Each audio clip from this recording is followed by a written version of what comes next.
So first off, let me say Happy New Year. Welcome to 2010. 1 year down, and now another year closer to being to the end of the Obama administration. That can't happen soon enough, in my opinion. It's New Year's Day, and I'm enjoying some time with my boy Logan as we work on an art project and spend our New Year's Day together. Melinda's out of town. I wanted to do a webisode to get ready for Monday's show and just say Happy New Year and welcome to 2010.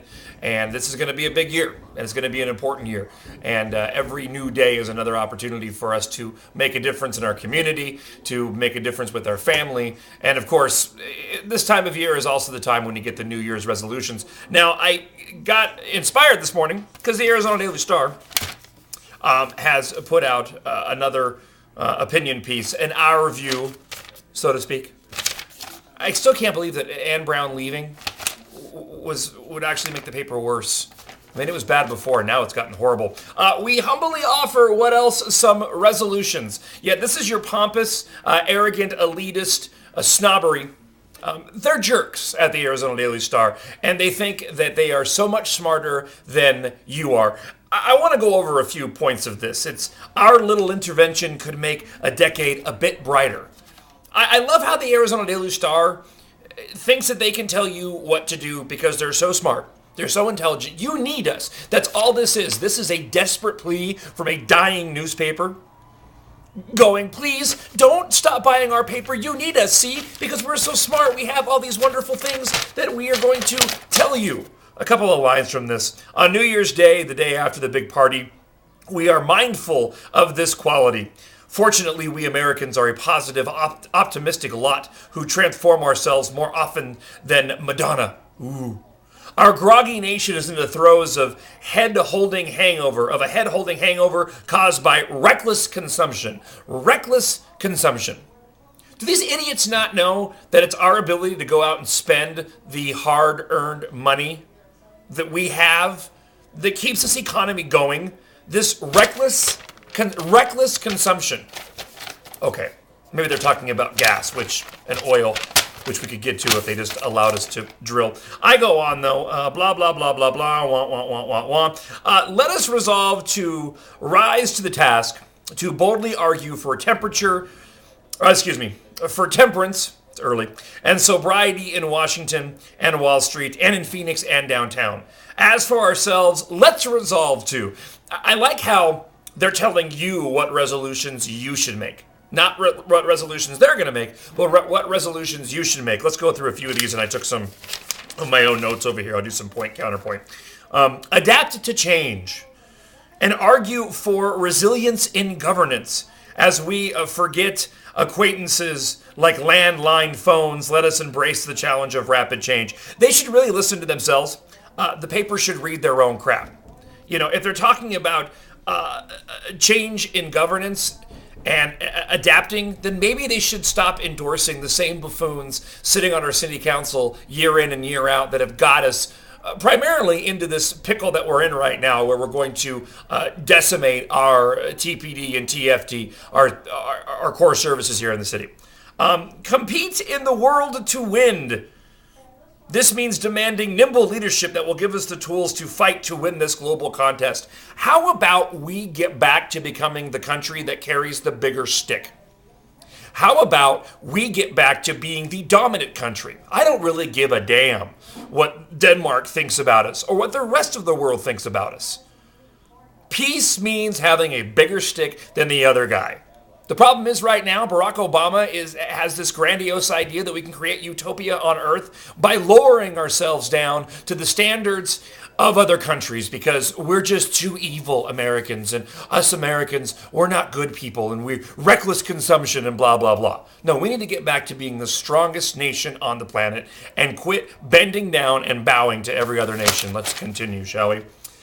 Be informed by as many diverse sources as we can. I agree with that fully.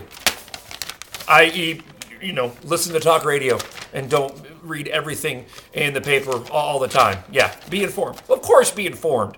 Of course, we all should look at as many diverse publications as possible. I'm glad the Arizona Daily Star decided to share this with us. Let's see, blah, blah, blah, blah, blah, wah, wah, wah, wah, wah. Question when we are tempted to assert, in the name of entertainment, our society glorifies those below superficial opinions at one another, rather engage in civil inquiry.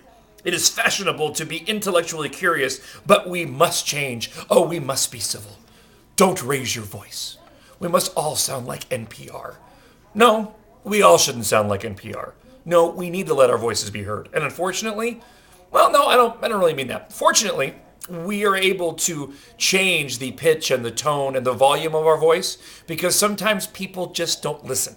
And sometimes you have to talk louder than the other guy so that they do listen. So they do think that you have some passion and some meaning behind what you're saying and that you care. So yeah, be loud. Be boisterous. Absolutely. This idea call for civility just means they all want us to be like NPR. We all just need to be calm and civil in the way that we talk. Eschew lowbrow talk radio prattle and to independently question the assertions of the blogging or talking heads. For the sake of long neglected reason, cultivate the civil, curious voice.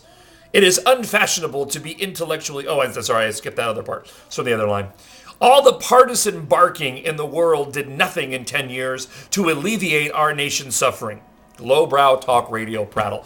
That's funny. I didn't realize that talk radio had the dubious task of having to help our nation's suffering. You know, the we hasn't helped to alleviate our nation's suffering, but you don't see him hammering on the we, do you? It's a ridiculous notion. Once again, they think you're mindless automatons. They think those of you that listen to shows like mine and other shows like on 104.1 The Truth can't think for yourselves. They think that you follow blindly. Now, I can tell you case in point that isn't true by any stretch of the imagination. You guys disagree with me on plenty of different points. Let's see. Learn our leaders, local and national, then discard the fossilized howlers and lend an ear and a vote to critical thinkers. I'm so tired of this critical thinking crap. We must think critically. Look, just think. Let's use some common sense. It's a catchword. It's a buzzword. It's a word that makes them feel it's critical thinking. We think critically. We're looking at it deeply and thoughtfully. Well, no. Use your brain. Common sense. Maybe if more people use common sense and spend less time worrying about being critical thinkers, we might be in a much better spot. Tell our national leaders to sober up. They must find the temperate, thoughtful voice. They must keep their goals measurable and modest. Remember and learn. Happy New Year, blah, blah, blah, blah, blah. Somebody had told me that, or made a comment, I actually think it was on the Arizona Daily Star, talking about how much I actually talk about the paper. And, I wouldn't have anything to talk about if the Arizona Daily Star went away. I'm up to taking that challenge. I'm not worried if the Arizona Daily Star went away. And I'm sure that I would have plenty to talk about, just like we all had plenty to talk about before Barack Obama came into office, which is another argument as well. Before Barack Obama, when he leaves, whatever you're going to talk about, there's plenty of stupidity in the world to cover. And for one Arizona Daily Star, there's plenty of other papers that are just like them around the country. I don't think we should be without a paper. I just think we should be with a better paper because this is trash, which is why I print it up online and don't bother buying it. They're dying. Please read us. Please. Please, we humbly offer what else some resolutions, and your resolution should be to purchase the paper and get a subscription because nobody reads us anymore. Ann Brown, where did you go? I'm back on the air on Monday. Happy New Year to you. I hope this year is a fantastic one and a great opportunity to make a difference, just like we did in 2009.